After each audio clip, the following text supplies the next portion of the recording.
Hello, welcome to another Sprocket Walker video. My name is Sprocket, and today we're going to be reading a Zork Choose Your Own Adventure style game. This is called a What Do I Do Now book. We're going to read number 4, Conquest at Quendor. This is an Infocom book by S. Eric Meretzky. And this is a blind read through. I've not read this before, so all the choices we make together are going to be first-time choices. I don't know where they're going to end. We may not get the best path, and that's part of the fun, right? Let's read the back cover real quick. Zork, a fabulous kingdom in which you decide what happens. With wizards, princesses, a magical helmet, a fiendish villain, and adventure on every page. And you decide the outcome, based on the most popular computer game in the world. Number 4, Conquest at Quendor. Unless you can find the magical Helmet of Zork, the kingdom will be plunged into total war. Jeearr, a very strange being, seems helpful at first, but should you trust him? The fate of Zork may depend on your answer. Okay, and there's the cover artwork. Not sure what's going on there. It's kind of like an octopus-looking ghost with a wolf head, kind of. All right. Originally $1.95.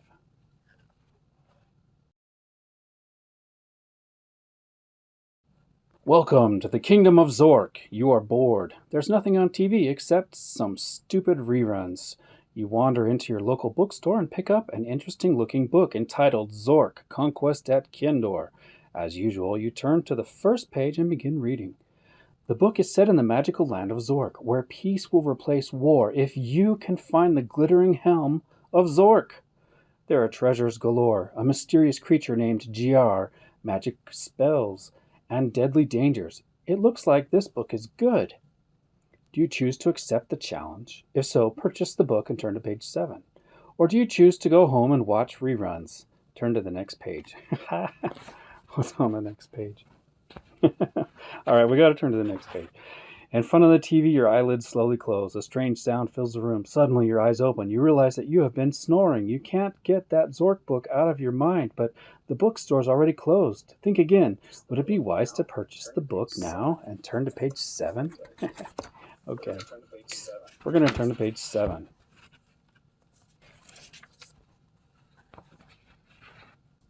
It's an almost perfect day for the game. Warm, but with a light breeze. The trees surround the ball field are beginning to display the dazzling colors of autumn. The visitors are leading 5-3 and are threatening to add to their lead, putting their first 2 batters on base to lead off the final inning. Bill stands on the pitcher's mound and takes a deep breath. He looks into the dugout toward Mr. Rock, the coach, but there doesn't seem to be any special instructions. June yells a few words of encouragement from her position at first base. Bill tosses the ball towards the plate. "Strike!" calls the umpire. Suddenly, distant thunder causes Bill to look skyward. A dark black cloud is rolling across the sky towards the ball field. The bright sunshine vanishes, and a cold wind begins whipping the dirt along the base paths. Giant drops of rain begin to fall, and both teams rush toward the protection of the dugouts.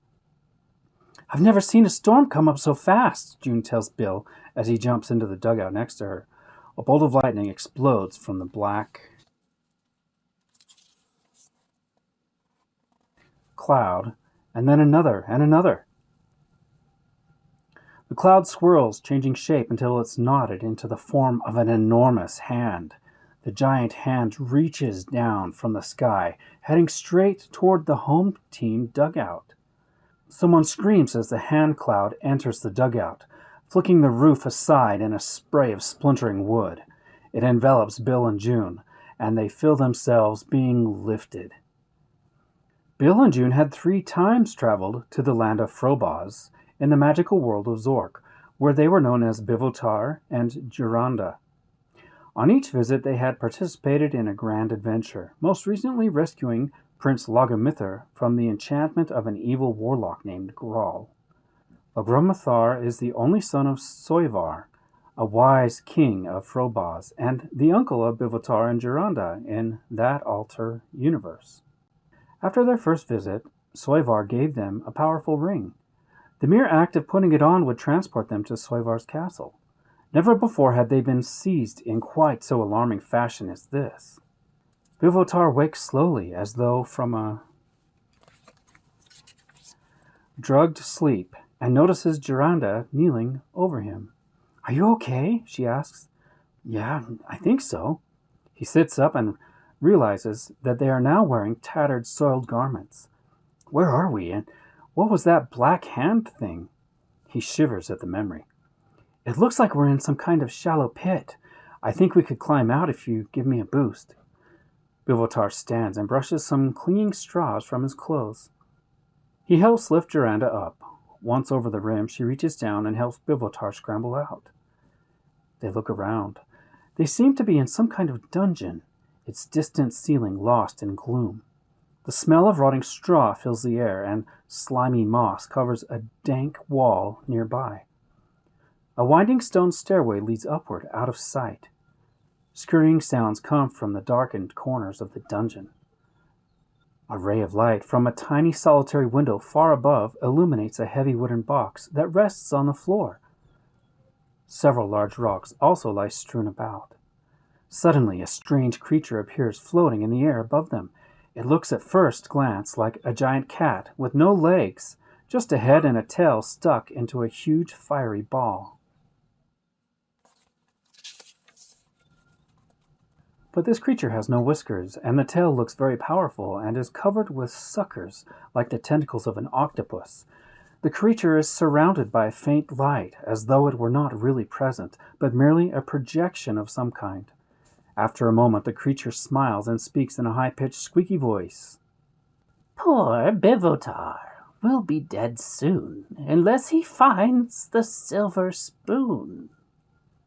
The creature does a lazy somersault in midair, laughs curiously, and vanishes. "What in the world was that?" wonders Jeearr aloud. "Beats me. Ow!" Bivotar leaps backward and spots a large scorpion skittering away into the gloom. "That scorpion just stung me on the foot. Aren't they poisonous?" "Yes, I think so," Jeearr says. Jeearr's eyes dart about wildly. "But look at this." She points at the heavy wooden box. Bivotar limps over to it and finds a label. It reads, "Frobar's Magic Scorpion Sting Remedy. Warning, fragile." "I can't seem to get it open," Jeearr says, pulling at the lid with her fingers. "Let's search through the straw. Maybe we'll find something to pry it open with." "That'll take too long," protests Bivotar, who is beginning to shake all over. "I'm starting to feel sick already. Just smash the box open with one of those rocks." Should we search in the straw, go to page 14, or smash the box open with one of the rocks? Go to page 17. Well, it said warning, fragile. We're not going to smash it open with a rock. So let's look around for something to open the box with. Turn to page 14. Jeearr frantically sifts through the straw on the floor of the dungeon. "Hurry!" moans Bivotar. "I'm feeling dizzy." "Here's something," cries Jeearr. "It's a spoon." Using the spoon, she quickly pries off the lid of the wooden box and grabs a glass vial within. "Drink this. It's labeled Scorpion Antidote." Bivotar opens the vial and gulps down the greenish liquid inside it. Almost instantly, he stops shivering. "Thanks, Jeearr. I feel okay now. I was really scared." Jeearr glances into the wooden box. "There's something else in here." She pulls out a parchment scroll and begins reading it. "It's a magic spell for summoning a messenger nymph, whatever that is." "Maybe it could deliver a message to Soivar to come rescue us," suggests Bivotar. "Sounds pretty far-fetched to me. I think we ought to try getting out of here on our own. Let's see where this staircase leads." Just then, the strange, limbless cat creature appears floating in the air again. In the same squeaky voice, it intones, "Sharp fangs await the one who dares to climb and climb these winding stairs." Once again, it smiles oddly and then disappears. "See?" exclaims Bivotar. "Those stairs are dangerous. Let's summon the messenger nymph." "You're going to listen to that weird thing?" "Well, it was right about the silver spoon." Should we summon the messenger nymph, go to page 19, or See what lies atop the winding stair. Go to page 26. We're going to summon the messenger nymph. Go to page 19. Jeearr shrugs and says, "Okay, have it your way." She recites the spell from the scroll. Envoys posto homicus nymphite. A tiny nymph, no more than 3 inches tall, appears with a little puff of smoke. It darts about the air in front of them, its miniature wings beating furiously. Hello, I'm from the Frobos Magic Messenger Nymph Bureau. Whom would you like me to deliver a message to? Sayovar, king of the land of Frobos, states Bivotar. At the castle of Zork, adds Jeearr. And the message? Remember, it cannot exceed 10 words. Bivotar thinks for a moment, whispering to himself and counting on his fingers. Soivar, help! Rescue us from this dungeon! Jeearr and Bivotar. Okay, bye! The nymph winks at them before vanishing. We might have to wait a while for our message to arrive, comments Jeearr. Let's try to get some sleep. Oh, good idea, agrees Bivotar, yawning. I'm pretty tired. Go to page 21. They curl up in the straw, trying to find a comfortable position, and forget about their predicament. Bivotar and Jeearr awake from a restless sleep to hear shouting and the sounds of struggle. Get your hands off, Max. Stop prodding Fred with spear. The argument stops with the slamming of a distant door echoing throughout the dungeon. It's Max and Fred, says Jeearr. Max and Fred were 2 friendly but timid elves who helped them on an earlier adventure in Zork. Fred, Jeearr calls into the darkness. Max? Who calls? Comes a reply. 2 small, furry elves emerge from the gloom, and spotting Bivotar and Jeearr, rush over in a wild frenzy of hugs and chatter. Fred, glad to see you again, says Fred. Max worried about you, adds Max. What are you doing here? asks Bivotar. And where is here, for that matter?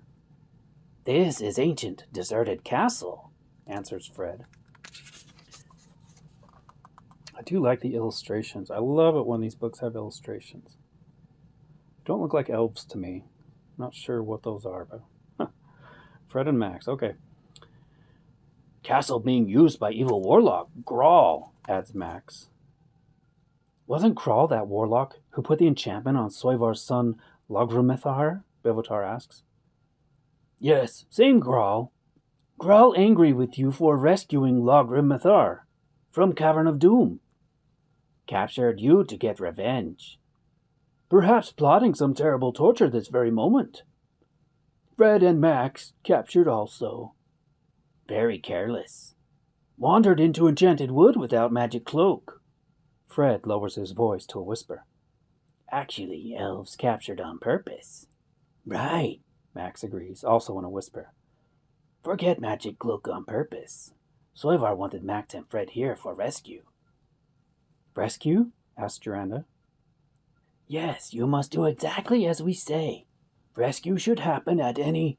Suddenly, a wall of the dungeon explodes into a cloud of smoke and mortar, and sunlight pours through a newly formed gaping hole. A moment later, Soivar appears in the opening, locked in combat with another wizard. That Grawl! Shrieks Fred. Lightning bolts flash from Grawl's arms and explode harmlessly off Soivar's invisible shield. Soivar conjures a huge monster with venomous fangs as long as a man's arm. As the monster leaps at Grawl, the evil warlock conjures an even fiercer monster which devours Soivar's. Soivar and Grawl circle each other, edging toward the center of the room to avoid being cornered by the other. All clear now, shouts Max. Quick, everyone, through opening, cries Fred, running towards the sunlight. Wait, we can't leave Soivar now, Bivotar yells after the fleeing elves. He needs help. Should we stay and try to help Soivar in his battle against Grawl? Go to page 28. Or listen to Max and Fred and leave the dungeon. Go to page 30. Let's follow Max and Fred. Go to page 30. Bivotar and Jeearr follow the elves through the opening and pause just beyond it to look back. The battle reaches a climax. Walls of fire leap across the dungeon. Suddenly it is over, and the flames begin to disappear. Jeearr cheers as she spots Grawl lying motionless on the dungeon floor. But the cheer dies in her throat when she sees that Soivar is staggering, his body burned in many places. The cat-like apparition appears in the air above the body of Grawl. Its huge eyes, usually impassive, betray a hint of anger as it speaks to Soivar. My servant Grawl lies here, defeated by your hand, but soon you'll see the end of everything you've planned. As before, the creature vanishes as it utters the last word. Soivar stumbles backward and falls to the ground. Before Bivotar and Jeearr have time to move, a great white light surrounds them. When it fades, they're in one of the turret rooms in the castle of Zork. Soivar lies on a canopied bed at the other end of the room, asleep or unconscious. Logrimithar is leaning over his father, applying ointment to his burns. Max and Fred are just disappearing down the winding stairs of the turret, presumably in search of a healer. Logrimithar crosses the room to greet Bivotar and Jeearr. It looks very bad, he says. The wounds are very serious, and Soivar is no longer a young man. He shakes his head. I don't understand it. Grawl was a powerful warlock, but we never dreamed that he could put up such a determined struggle. I'm not sure it means anything, Jeearr says. But there was another being of some sort who appeared several times while we were in the dungeon, including once just after Grawl was killed. A troubled look passes across Logramithar's face. Describe for me this creature, he asks. Bivotar describes the cat-like apparition, and Jeearr relates the 3 rhymes it spoke. Worse and worse, says Logrimithar, shaking his head. Your description of this creature sounds like the ancient demon Jeearr. I thought it was only a legend, a great power who lives in a void beyond our world, and who literally feeds on war and suffering. It must have been Jeearr's protective powers that allowed Grawl to inflict such damage on Soivar. It is dreadful to think that Grawl, one of the most powerful warlocks ever to appear in our land, is enthralled to this demon from the void. Jeearr must be powerful and terrible indeed. A healer comes in carrying a tray of potions and begins tending to Soivar. Also, continues Logrimithar, this means that we were wrong about why you were snatched away to that dungeon prison. You mean it wasn't merely Grawl seeking revenge on us for breaking your enchantment? No, but that was what Jeearr wanted us to think. The real reason is the Conquest of Quendor. According to Logrimithar, Soivar has been working for many years to unite the neighboring lands in peace, ending the wars that have sapped the lives and resources of all. Peace would benefit all the lands. Water-rich Antharia could irrigate the deserts of Kovali in exchange for Kovali's secret insect extermination spells that would cure Antharia's perennial locust plagues. Finally, Soivar's dream seems to be coming true. The leaders of all the lands have agreed to meet several days hence at Quendor, an old city in the Northlands. There, if everything goes according to Soivar's plan, they will sign a treaty proclaiming a union between the lands. As the conference approaches, a truce between all the warring neighbors has been observed. But instead of working toward peace, the nations have merely used this time to build huge armies poised to attack, should the treaty not be signed. The tremendous respect the leaders feel for Soivar has made this conference possible. That was Jeearr's true reason for capturing you two, to lure Soivar into a trap that would prevent him from being at that conference. If he cannot attend, the treaty will not be signed, and Quendor will merely be the prelude to the worst bloodshed that the land of Frobos has ever seen. The healer approached Logrimithar. He may live, he may die. It is in the hands of the gods. However, the healer adds, One thing is certain. Soivar will not be at Quendor. Then Jeearr has won. War will spread across the face of the earth. Enough fighting and bloodshed to keep Jeearr fed and powerful for thousands of years. A faint glimmer of hope pops into his eyes. Unless we could find the Helm of Zork. What's that? Asks Bivotar. It's a golden helmet which allows the wearer to impersonate anyone he chooses. Its powers are so great that the illusion cannot be detected even by the most wise of magic users. If I had the helm, I could go to Quendor and pose as Soivar. Where is the helm? Jeearr inquires. Alas, it has been lost since antiquity. Some say the helm's location is far beyond the distant desert. Others think it rests in a shipwreck in the deepest reaches of the ocean. Still others say it lies in caverns deep underground. If it's the only chance to salvage the treaty, let's go search for it, suggests Jeearr. Logrimithar shakes his head slowly. I cannot leave my father on his sickbed, so close to death. I guess that Jeearr and I could go, Bivotar says. But I don't want to leave Soivar like this either, Jeearr counters. I'd feel like I was deserting him. That's true. Our help might be needed here. After all, we both took that first aid course last year. I doubt you could do anything more than our healers can, Logrimithar points out.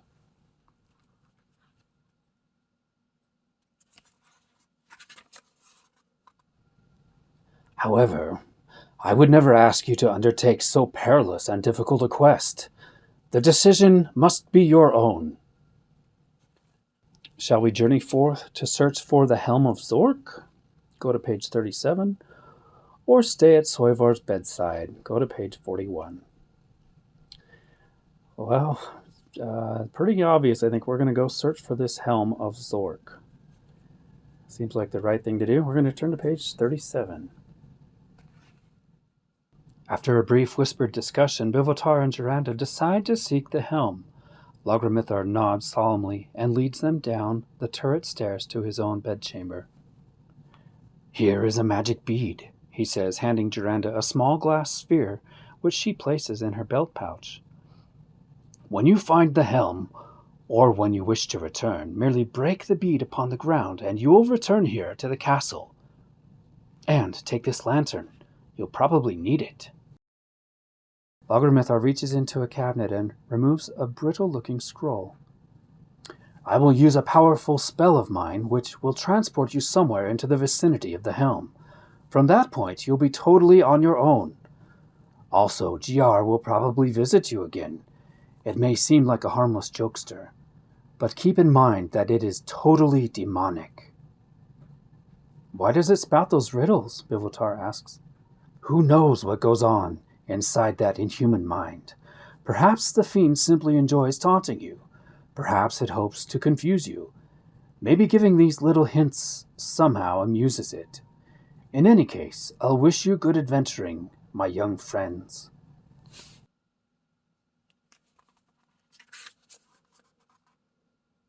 He begins reading the spell from the scroll. Telepo Jeearr, telepo Bivotar, Biamek Redisk, aim fizz Helm of Zork. In a flash, the two adventurers are standing at the base of a towering cliff. A huge waterfall pours out of a hole in the face of the cliff far above them and forms a wide river which rushes away from the falls. A red buoy, moored to some sharp rocks near the bank of the river, bounces in the swirling current. Across the river is a thick forest. In the distance, rising above the forest, they can barely see the crumbling spire of a deserted castle. A breathtaking rainbow arches high above the falls, ending at the riverbank just in front of them. As Bivotar and Jeearr stare at the beautiful rainbow, a familiar voice from behind them intones, "It bobs and sways upon the spray, warning sailors, stay away. Walk upon the rainbow mist, but not before the scepter's twist."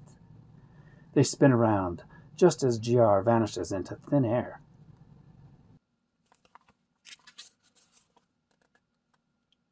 Another riddle, says Jeearr glumly. It seems like it was saying we could walk on the rainbow. Don't be a dolt. Let's go over and look at that buoy. Hey, look! Bivotar steps onto the lowest part of the rainbow.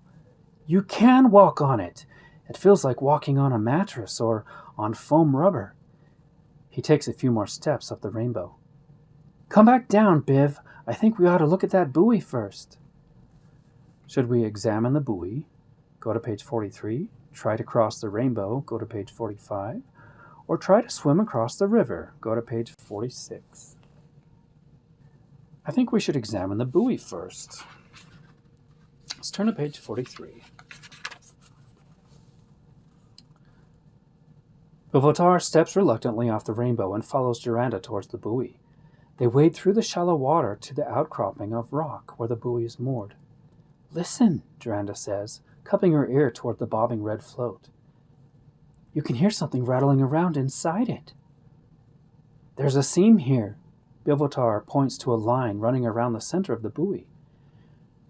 Jeearr grasps the top part of the buoy and gives it a tug. It squeaks a bit and then suddenly flies off. Jeearr almost falls backwards into the river, but fortunately recovers her balance in time. Meanwhile, Bivotar reaches into the hollow buoy and discovers a golden scepter, studded with huge jewels of every sort, emeralds, rubies, diamonds, sapphires. He waves it through the air, and rainbows of color leap from the scepter's point. It's beautiful, gasps Bivotar. Sure is, agrees Jeearr, replacing the top of the buoy. Let's try climbing that rainbow now.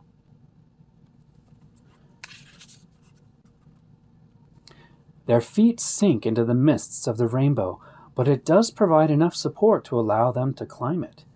Each step higher provides even more stunning view of the waterfall and the river valley below. As they approach the apex of the rainbow's arc, Jeearr stops, looking frightened. Biv, our feet are sinking further into the rainbow. Look, you can see the rainbow getting thinner as you watch it. It's dissolving. If you found the jeweled scepter, go to page 48. Otherwise, go to page 56. Yep, we did find the jeweled scepter in the buoy that was in the water. What do you think is going to happen? Are we going to fall from the dissolving rainbow into the pit or ravine that's below us, the river, and whatever treacherous stuff is waiting for us down there? Or are we somehow going to pull this off? We've just about hit the 30-minute mark for this video, so we're going to continue this in the very next video. So I hope you'll join us for the next video. If you like this, give me a thumbs up. I'd appreciate it, and it'd help out the channel. But we'll continue with right where we left off in the next video. Thank you.